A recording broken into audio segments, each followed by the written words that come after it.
ये स्टूडेंट इसके बाद जो इससे नेक्स्ट क्वेश्चन है, जो क्वेश्चन नंबर 2 का 4th पार्ट है, उसको सॉल्व करते हैं।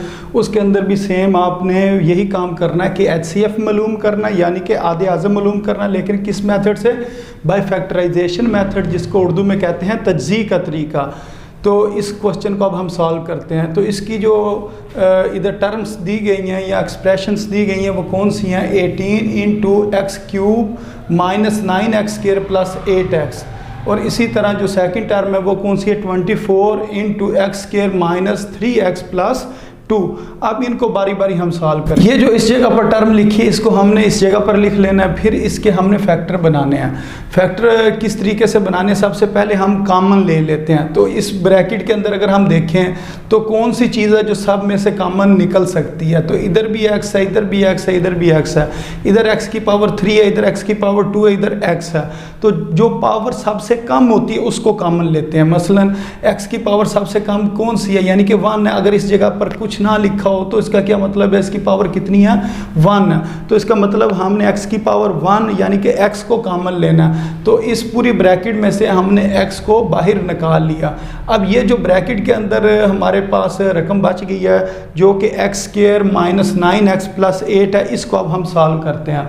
तो इसके अंदर हमने क्या करना होता है? ये जो फर्स्ट टर्म होती है और जो लास्ट टर्म होती है, इन दोनों को हमने मल्टीप्लाई करना होता है, लेकिन लास्ट टर्म का साइन भी साथ लेते हैं। तो इस जगह पर ये मैंने ब्रैकेट लगाकर बीच में दोनों टर्म्स लिख दिया, यानी कि इन दोनों को मल्टीप्लाई किया तो आंसर कितना आ गया? +8x²।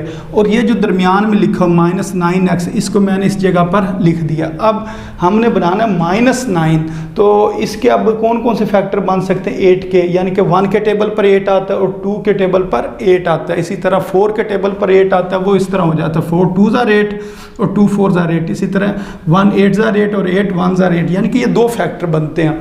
अब हमने बनाना 9, तो इसमें से 9 बन सकता है और 7 बन सकता है, इधर से 6 बन सकता है और 2 बन सकता है, लेकिन हमने तो 9 बनाना है, इसका मतलब इधर से बना लेंगे। ये जो साइन होता है ये हमने बड़ी टर्म के साथ लगाना है। अब ये इस जगह पर देखें, अगर हमने प्लस लिखा तो ये -7 बन जाएगा, और अगर हमने माइनस लिखा तो ये -9 बन जाएगा। इसका मतलब इस जगह पर माइनस आना है। इसके साथ x लिखा हुआ है तो इधर भी x लिख देंगे, इधर भी x लिख देंगे। अब ये इसके दो जो है फैक्टर बन गए हैं, यानी कि अगर हम इन दोनों को मल्टीप्लाई करें तो ये देखें माइनस माइनस क्या हो जाएगा? +1 8 * 8x और x² यानी कि ऊपर वाली चीज़ बनेगी। और अगर इन दोनों को हम ऐड करें तो कितना बनता है? -9x बनता है। अब हमने क्या करना है? ये जो 18 था इस जगह पर, उसको भी हमने इसी तरह चेक करना है किस किस टेबल पर जाता है। 2 9 * 18, फिर 3 3 * 9, फिर 3 1 * 3। जो 18 है उसकी जगह पर लिख देंगे 2 × 3 × 3, 2 × 3 × 3, और ये वाला x इधर, और इस x² को इधर लिख देना और +8 को इधर लिख देना। ये जो -9x है इसको क्या लिखना है? -1x और -8x। अब ये जो पहली दो टर्म्स हैं इनमें से हमने कॉमन लेना, तो इन दोनों में से कॉमन क्या आ सकता है? x कॉमन आ सकता है, और पीछे क्या बचेगा? x - 1, यानी कि x 2x है, 1x बाहर आ गया, 1x बच गया, इधर से 1x बाहर आ गया और ये -1 इस जगह पर आ गया। अब ये वाले साइन चेक करने, ये दोनों साइन क्या हैं? ऑपोजिट है। अगर साइन ऑपोजिट हो तो इस जगह पर हम क्या लगाते हैं? माइनस लगाते हैं। और ये जो ब्रैकेट होती है इसी ब्रैकेट को आगे लिख देना होता है।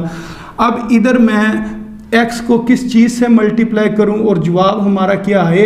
-8x आए, तो वो इस जगह पर क्या चीज़ आएगी? तो 8 आएगा इस जगह पर, क्योंकि 8 को अगर मल्टीप्लाई करें तो ये बनता है। अब इसको अगर मज़ीद चेक करना चाहिए, अगर मैं 8 को 1 से मल्टीप्लाई करूं तो क्या बनना चाहिए? 8 बनना चाहिए। इसका मतलब ये हमने फैक्टर इसके ठीक बनाया।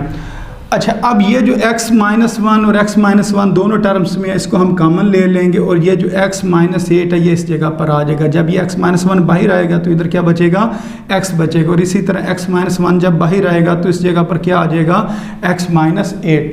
तो अगर देखा जाए इस जगह पर हमने ये जो ब्रैकेट थी ये स्मॉल ब्रैकेट लगाई हुई थी, और उसके बाद हमने क्या लगा ली? स्क्वायर ब्रैकेट लगा ली। इसके लगाने का जो मकसद था वो ये था कि जिस टाइम हमने इधर से कॉमन लेना तो इसके अंदर भी स्मॉल ब्रैकेट्स बन जानी थी, फिर बाहर भी स्मॉल ब्रैकेट होती और अंदर भी स्मॉल ब्रैकेट होती, तो उसकी सही समझ नहीं आनी थी। इस वजह से आपने क्या करना है? इस स्टेप के बाद इस स्टेप में आपने जो स्क्वायर ब्रैकेट है वो लगा लेनी है।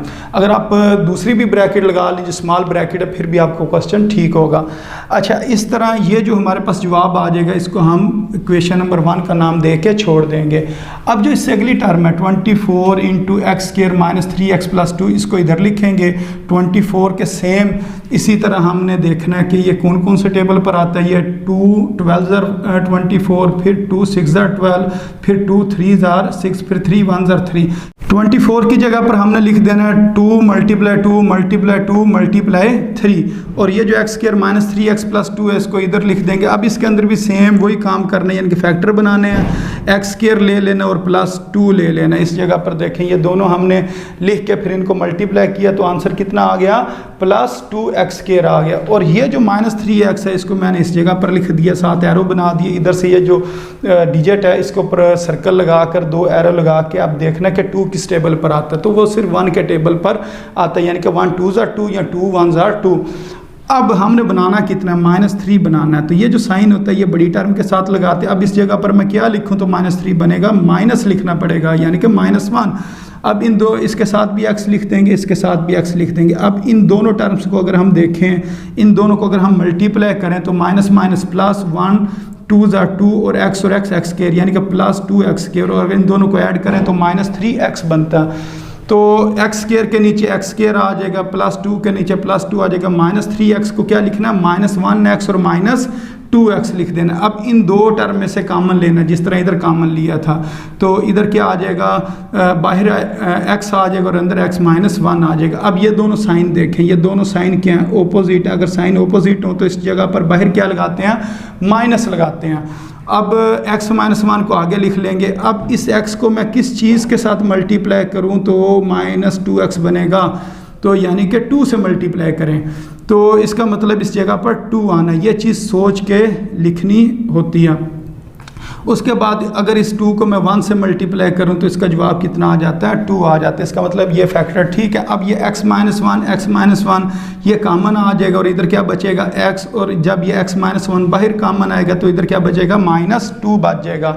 तो इसको अब हमने 2 का नाम दे देना है, इक्वेशन नंबर 2 का नाम दे देना। उसके बाद हम कहेंगे कि HCF जो कि आधे आज़म होता है वो किसके बराबर होता है, वो कॉमन फैक्टर्स के बराबर होता है। तो कॉमन फैक्टर इसके अंदर कौन कौन से हैं, अगर हम देखें 2, ये इक्वेशन नंबर 1 और 2 में देखना है। 2 इधर भी मौजूद है, इस जगह पर अगर मैं निशान लगाऊं, और 2 इसके अंदर भी मौजूद है। उसके बाद 3 इधर भी मौजूद है और 3 इसमें भी मौजूद है। उसके अलावा अगर मैं एक और 3 लूँ तो इधर 3 है ही नहीं, तो इसका मतलब ये 2 और 3 इसके कॉमन फैक्टर हो गए। और इन दोनों में अगर देखें तो ये लिखे x -1, तो अगर इधर भी देखें, इधर भी क्या लिखा हुआ है, x -1, तो ये चीज़ कॉमन आ रही है, यानी कि 2 3 और x -1 ये तीनों मल्टीप्लाई हो जाएंगे। अब 2 को जब 3 से मल्टीप्लाई करेंगे तो कितना आंसर आ जाएगा, 6, और साथ आगे क्या आ जाएगा, x -1। तो इसका जो HCF है उसका आंसर आ जाएगा 6 × x -1। यही हमारा आंसर है, यानी कि जो हमने HCF फाइंड करना था। तो उम्मीद है स्टूडेंट्स आपको इस क्वेश्चन की समझ आ गई होगी। तो अपनी दुआओं में याद रखें। अस्सलामु अलैकुम वरहमतुल्लाहि वबरकातुहू।